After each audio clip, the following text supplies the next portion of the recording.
24. srpna se na území Mendelovy univerzity sjeli elektromobily. Byla zde zastávka závodu kolem světa za 80 dní.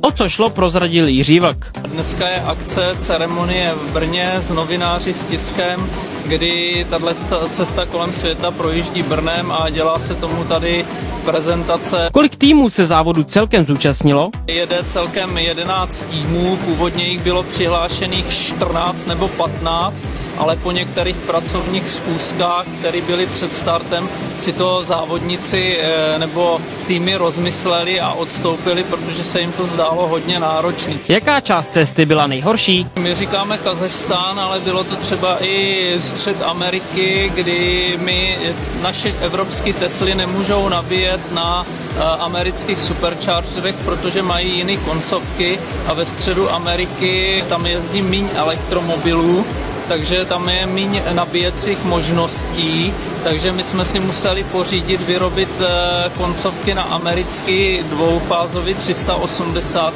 a hledat kempy třeba a nabíjet se v kempech. Přihodila se nějaká mimořádná událost? Další náročnost byla teda v tom Kazachstánu, kdy se nám podařilo na kazašském tankodrobu urvat přední kolo. Ulomili jsme čep, že jsme vlítli asi do 30 cm hluboké díry. Tam už se nedalo zabrzdit, to bylo za horizontem. Byly místa, kde jste se báli o svou bezpečnost?